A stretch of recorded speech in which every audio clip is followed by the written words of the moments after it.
Isca no baloba! Olá pessoas, aqui é o Schwarza e bem-vindos a mais um Astro Pocket. Antes de começar o vídeo, deixa eu lembrar vocês que eu estou participando do Prêmio Influence Me na categoria Ciência e Curiosidade. Então se você achar que eu sou digno do seu voto, aqui embaixo na descrição tem um link para você votar em mim e em mais outros 2 canais. E outra coisa que eu quero falar para vocês é que meu livro do Átomo ao Buraco Negro já está em pré-venda na Saraiva. Nele eu abordo mais de 60 objetos celestes de uma maneira divertida e acessível, juntamente com imagens escolhidas por mim para ajudar você a entender como funciona o universo. E se vocês quiserem adquirir meu livro com 10% de desconto, é só clicar no link que está aqui embaixo na descrição. Em junho de 2018, fui para São Carlos, interior de São Paulo, a convite da USP São Carlos, onde eu tive a oportunidade de conhecer o projeto do CTA, o Cherenkov Telescope Array, uma iniciativa multinacional com grande potencial científico. Ele se baseia na tecnologia de detectores de raios gama baseados na Terra e será 10 vezes mais sensível que os demais detectores, fornecendo uma precisão sem igual na detecção de raios gama de alta energia. Ele irá nos ajudar a entender melhor os fenômenos mais extremos do universo, como buracos negros, remanescentes de supernova, pulsares, sistemas binários, vazios cósmicos e a misteriosa matéria escura.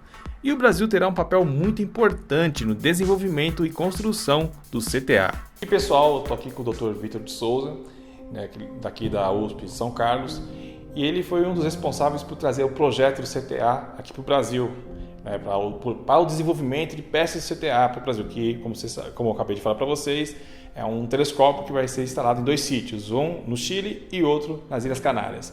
E Vitor, eu queria que você explicasse um pouquinho para o nosso público como é o processo de desenvolvimento dessas peças que vão fazer parte desse telescópio e depois falar também qual seria o objeto de pesquisa desse telescópio. O CTA é um observatório que ele é proposto para medir os eventos mais dramáticos do universo. O objetivo dele é estudar a região de mais alta energia, a luz de mais alta energia que é produzida no universo. E essa luz ela revela para a gente como é que funcionam objetos como buracos negros, supernovas. Então nós estamos focados em entender o extremo da física e da astrofísica que acontece no universo. As outras regiões de energia mais baixa já são bastante bem estudadas. Só que essa região que o CTA está focado, o objetivo dele, tem um monte de incógnita que a gente não entende como funciona e tem um monte de surpresa que a gente pode esperar que ele vai trazer da compreensão do universo para a gente. A parte instrumental do CTA, os telescópios em si, são bastante sofisticados porque eles levam a engenharia, a eletrônica para os limites da aplicação, para os limites do conhecimento que a gente tem hoje. Para medir esses eventos que são super raros, que têm uma intensidade muito fraca, que tem uma energia muito alta, a gente precisa de um equipamento que é muito sofisticado. Aqui no Brasil, a gente se dedicou em construir uma parte estrutural do telescópio que tem 16 metros de tamanho, só que tem que ter uma precisão suficiente para fazer uma imagem. É como se você tivesse uma câmera fotográfica que tem 16 metros e você quer fazer um filme, como o que a gente está fazendo aqui agora, você quer fazer uma foto com essa câmera fotográfica com uma precisão absurda, porque você quer fazer ciência com essa sua imagem.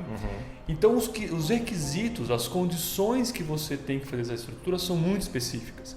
Esse projeto dessa estrutura de um telescópio que vai ser usado no CTA demorou 5 anos de desenvolvimento, com o envolvimento de empresas de engenharia bastante importantes no país, de conhecimento tecnológico bastante avançado, para produzir a estrutura, para fazer o desenho intelectual dessa estrutura. Esse processo já envolve a aprendizagem de muitos fatores, muitas pessoas aprendem ao fazer isso. E em seguida nós construímos um primeiro protótipo dessa estrutura aqui no Brasil também, que foi testado na Alemanha em competição com uma outra estrutura francesa. E um relatório independente mostrou que a nossa estrutura atendia melhor aos requisitos do observatório, ela tinha mais qualidades do que a estrutura francesa. Depois disso, nós passamos a ser responsável pela construção dessa estrutura e agora nós estamos fazendo um segundo protótipo com algumas melhorias numa empresa aqui em São Carlos, que depois vai ser levado para Berlim também e testado lá no telescópio que é o telescópio protótipo completo do CTA. E se a gente falou em off aqui sobre o CTA, ele pode ser usado também para fazer pesquisa sobre a matéria escura, né? Por causa que como ele vai pegar essas partículas que vão passar, ele vai detectar a emissão de alta energia, aí essa alta energia vai ter interação com a atmosfera e vai gerar algumas partículas, certo? Correto. E aí, um dos objetivos também seria estudar a partícula que faz parte da matéria escura, é isso? Exatamente. A gente conhece no universo hoje só 4% do componente de matéria e energia de que ele é composto. Os outros 96% é desconhecido e são divididos em duas partes, energia escura e matéria escura. O CTA pode trazer bastante informação sobre matéria escura. A matéria escura gera essas radiações, gera essa luz de altíssima energia. E o CTA pode ver essa radiação, essa luz de alta energia gerada por matéria escura. Se ele vê, vai trazer informação para a gente de o que compõe a matéria escura, qual que é o tipo de partícula, qual que é a massa. Então ele pode ser um instrumento de prospecção e descoberta da parte escura do universo, da parte que a gente completamente desconhece de como é a composição do universo. Nossa, seria um fim de um mistério. E eu queria também perguntar para você, a nível prático, qual seriam os benefícios que esse tipo de pesquisa traria para o Brasil, na geração de empregos e etc. O observatório e a ciência que a gente faz é uma ciência bastante básica, ela é uma ciência fundamental. Ela parte de uma incógnita, ela parte do mistério, ela parte da curiosidade do ser humano, de tentar explicar alguma coisa que a gente não explica. A gente não consegue entender como esses objetos astrofísicos funcionam. Então nós vamos construir um observatório imenso para desvendar como esses objetos astrofísicos funcionam. Só que a curiosidade humana não costuma decepcionar. E a gente sempre tem produtos laterais dessa curiosidade, desse desenvolvimento científico. Toda a tecnologia que a gente usa hoje, como esse microfone que nós estamos usando, essa câmera fotográfica, não foram desenvolvidos, a ciência por trás não foi desenvolvida para ser um microfone e para ser uma câmera. A ciência que está por trás foi desenvolvida para resolver um problema fundamental, para responder à curiosidade do ser humano. Depois que a ciência fundamental foi descoberta, as aplicações que vieram atrás são inúmeras. Aqui no microfone e na câmera tem dispositivos de silício que são consequência imediata da mecânica quântica, tem dispositivos eletrônicos que são desenvolvimentos imediatos do eletromagnetismo, que foram desenvolvidos como respostas básicas à curiosidade humana e não para fazer microfone e fazer câmera. Toda a ciência básica se encaixa nessa analogia. O CTA quer resolver uma questão básica, fundamental de astrofísica e de física de partículas, mas nós vamos ter que fazer um instrumento sofisticado. Então, ao fazer esse instrumento sofisticado, a gente aprende coisas novas, aplicáveis imediatamente. Um dos desenvolvimentos que foi feito aqui no Brasil foi um dispositivo de posicionamento. A gente tem que posicionar esse telescópio de uma maneira muito precisa. Então, nós tivemos que desenvolver um dispositivo para posicionar o telescópio. A gente não queria desenvolver, a gente queria comprar esse dispositivo. Eu e a empresa de engenharia que estávamos trabalhando no projeto, a gente queria ir num fornecedor, comprar esse dispositivo e instalar. Só que não existe nenhum dispositivo no mercado que atenda às necessidades que a gente precisa para esse projeto científico. Então nós desenvolvemos. Esse desenvolvimento é objeto de uma patente hoje. Nós estamos patenteando um dispositivo de posicionamento com características especiais porque a gente desenvolveu nele. E esse protótipo está sendo feito em empresas de estruturas metálicas que nem sempre trabalham com projetos tão especiais como esse. Então, as condições de fabricação, os controles que você tem que ter para fazer uma estrutura para um objeto científico são muito mais delicados do que aqueles que você tem que fazer quando você faz uma estrutura de um galpão, uma estrutura de um prédio ou uma estrutura de uma torre de antena de celular, por exemplo. As empresas que estão participando desse projeto estão aprendendo junto com a gente, estão aprendendo técnicas novas, estão aprendendo softwares novos que são obrigatórios para desenvolver um projeto dessa qualidade. Que depois esse conhecimento vai ser usado para os projetos outros que a empresa também faz, os projetos do dia a dia que a empresa faz. Então essa é uma forma de que o projeto científico puxa o conhecimento da indústria, do Parque Nacional, para um limite de qualidade internacional, para um limite de qualidade que não necessariamente a empresa tinha antes. E da mesma forma, é uma maneira que a gente tem de fazer o dinheiro gasto nesse projeto científico ser aplicado diretamente na sociedade brasileira, porque o dinheiro que a gente gasta para construir essas estruturas, ele é para pagar o salário dos engenheiros, dos soldadores, das pessoas que trabalham nas empresas construindo essa estrutura. Um dos lugares mais misteriosos da galáxia é o seu centro, onde existe um buraco negro supermassivo chamado Sagitários A Estrela. O CTA poderá nos ajudar a entender um pouco mais sobre esse objeto tão fascinante. E esse foi o tema da minha conversa com Ian Viana, pesquisador que trabalha no projeto do CTA aqui no Brasil. Ele me explicou como a sua pesquisa sobre a matéria escura o levou para o centro da Via Láctea. E pessoal, eu estou aqui com o Ian Viana, que ele é um pesquisador que está fazendo parte aqui também do projeto do CTA, e ele está pesquisando sobre a matéria escura, né, tentar decifrar esse mistério do universo, o que compõe, qual é a partícula que compõe a matéria escura. E esse estudo levou você a estudar também o centro da galáxia, né? E como vocês já sabem, que eu faço vídeos diretos sobre isso, tem um buraco negro supermassivo lá que se chama Sagitários A Estrela.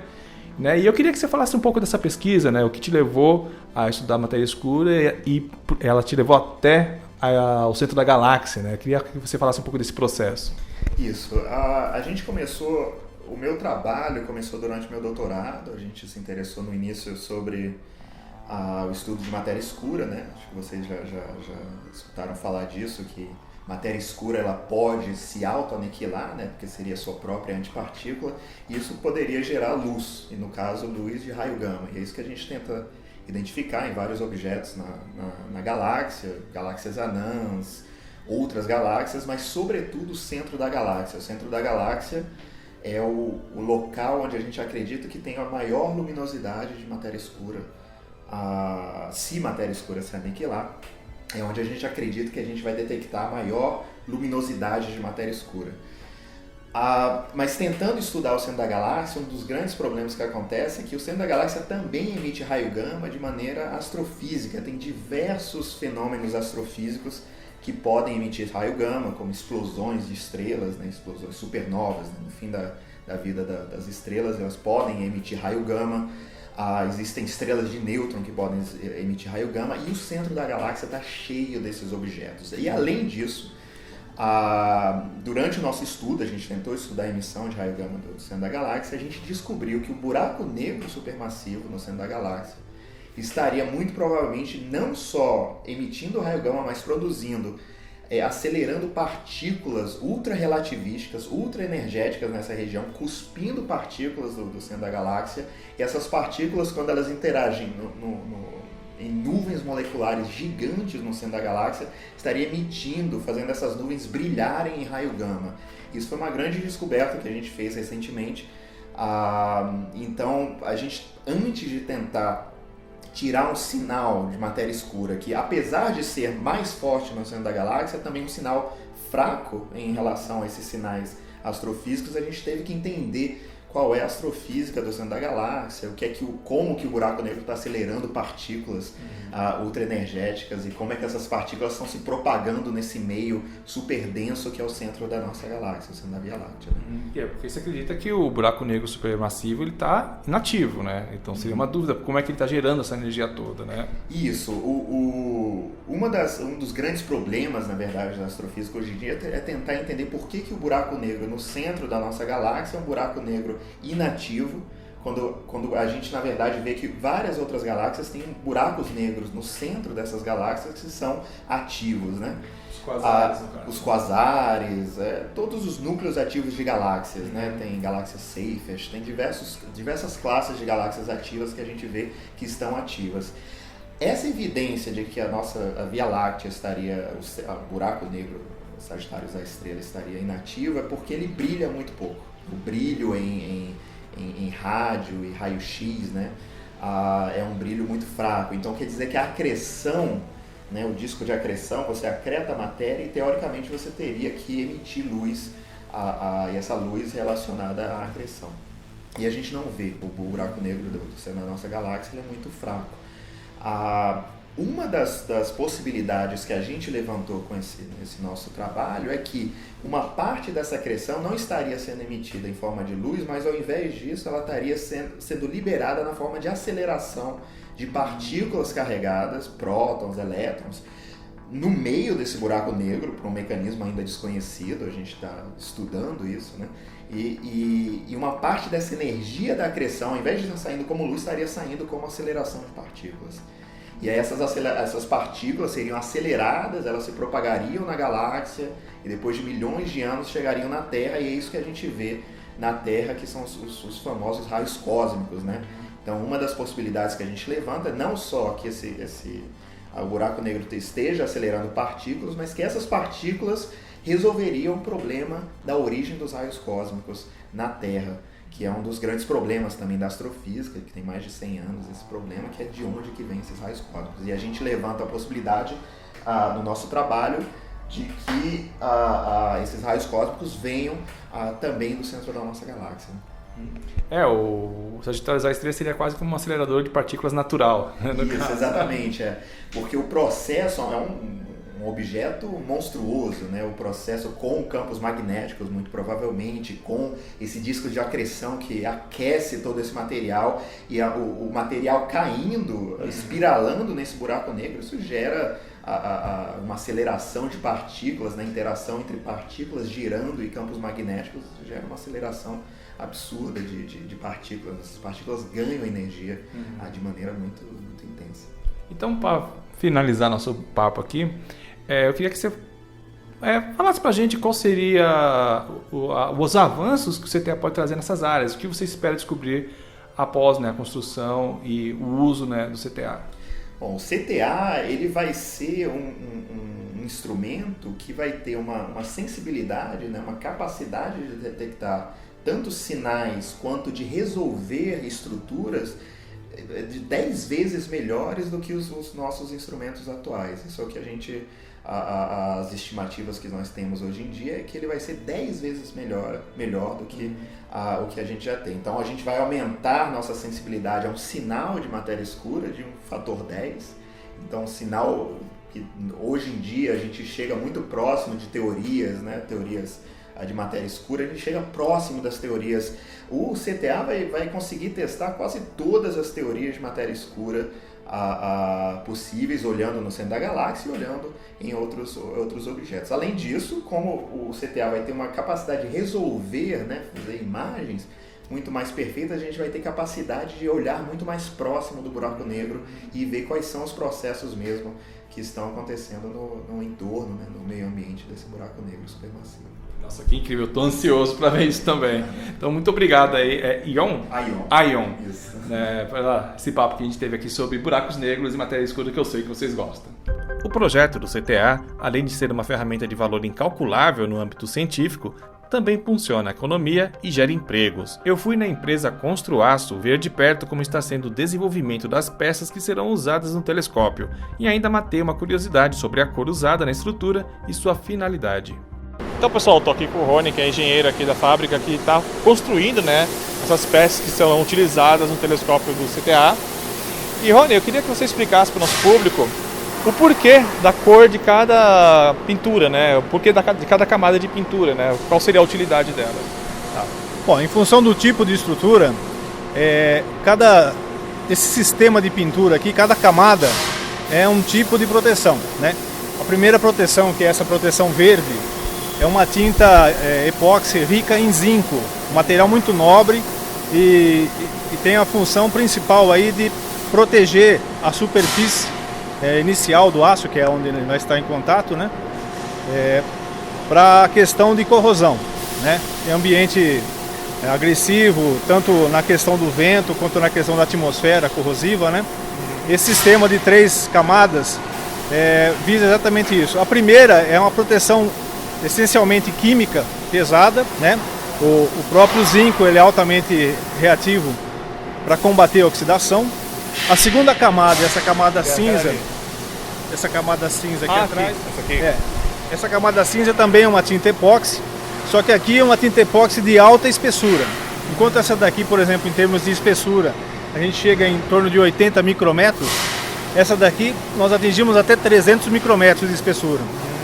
Então você vê a diferença. E a função dessa daqui, além da proteção química, é uma proteção mecânica, né? Porque o epóxi ele tem uma resistência à abrasividade e a parte de agressividade mecânica também muito grande. Então essa espessura é exatamente para proteger mais a primeira camada, que é uma tinta mais nobre, e essa aqui seria uma tinta de combate, vamos dizer, né? Que vai trabalhar em conjunto aí, ganhando sempre proteção para chegar no aço. E a última camada, que é esse poliuretano aí, que é essa cor vermelha bonita aí, já é uma camada de acabamento. É uma tinta também que tem uma espessura aí, uma carga de tinta grande, mas por outro lado ela tem uma capacidade de durabilidade ao tempo, né? Principalmente exposto a ultravioletas e outras coisas mais, muito grande. E também ela é uma tinta que brilha muito, depois da tinta seca, ela mantém esse brilho aí.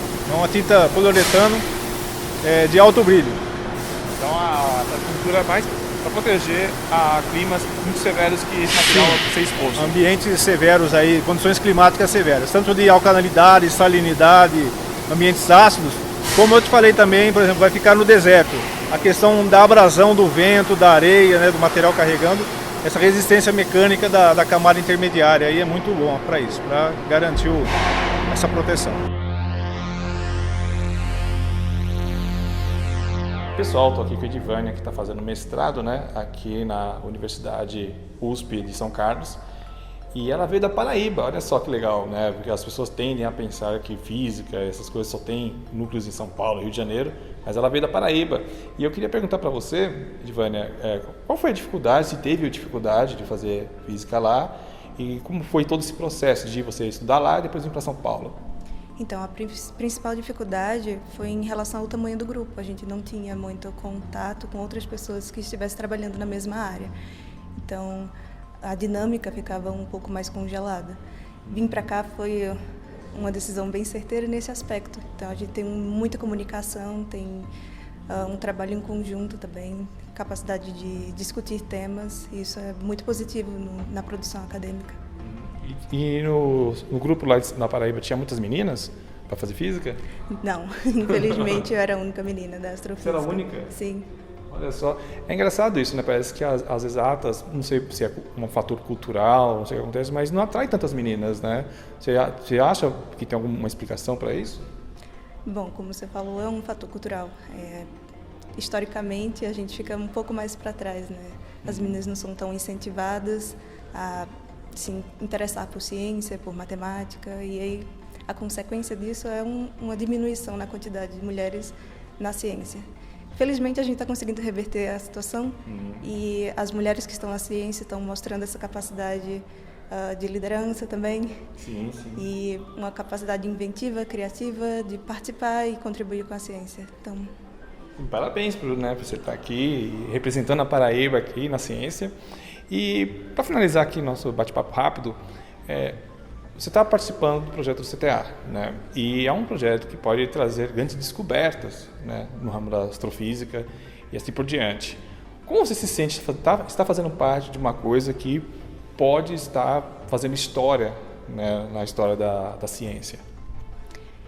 É uma oportunidade única, né? Participar da construção de alguma coisa tão importante e a longo prazo, vai contribuir imensamente para a ciência. Então, eu me sinto honrada em poder participar e poder contribuir um pouco.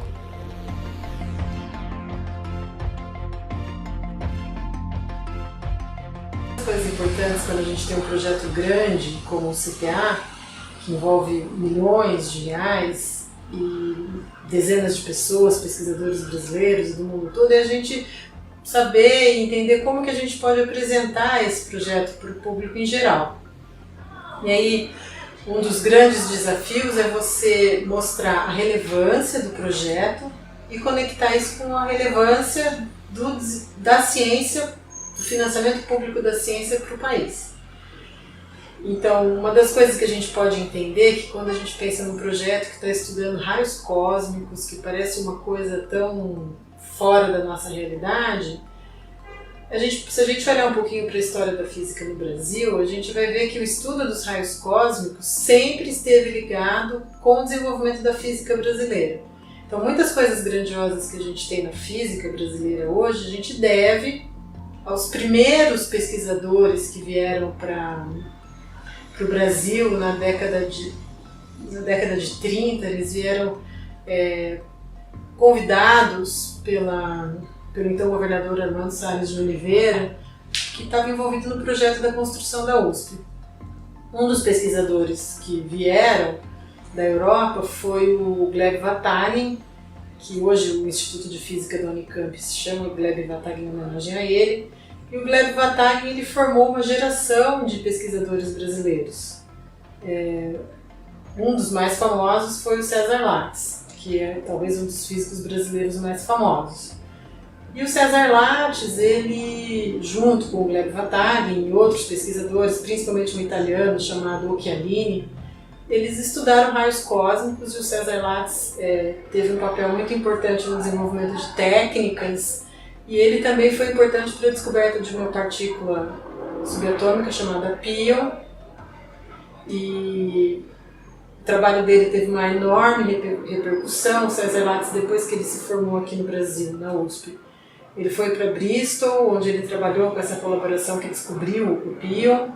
Depois ele foi para Berkeley, nos Estados Unidos, na Califórnia, que também trabalhou com a produção artificial de pions em aceleradores de partículas. Então são duas vias para descobrir os pions, né? Um é detectando pelos raios cósmicos e outro é produzindo em aceleradores. E aí depois o César Lattes voltou para o Brasil com a fama toda que ele adquiriu no exterior, e aí com isso ele conseguiu convencer políticos brasileiros da importância do desenvolvimento científico e tecnológico para o desenvolvimento do país como um todo. E aí ele colaborou na fundação do CNPq, que é um órgão de fomento importante, né, para o Brasil. Voltou para o Brasil e foi trabalhar na Unicamp. Lá na Unicamp ele formou uma geração de pesquisadores que continuaram as pesquisas em raios cósmicos, e os pesquisadores que estão hoje envolvidos no CTA, eles são como se fossem netos do César Lattes. Seria uma terceira geração de físicos brasileiros que está trabalhando com raios cósmicos, numa pesquisa de ponta também, como o César Lattes sempre esteve envolvido, e colocando agora o Brasil no que a gente chama assim da era das grandes colaborações internacionais. O nosso país está colaborando em um projeto ambicioso que poderá trazer muitas respostas para questionamentos intrigantes sobre o universo. Detectar a matéria escura e entender melhor o funcionamento do buraco negro central da galáxia são algumas das linhas que o CTA pode ajudar a escrever na história da humanidade, que anseia em saber o seu papel dentro do cosmos.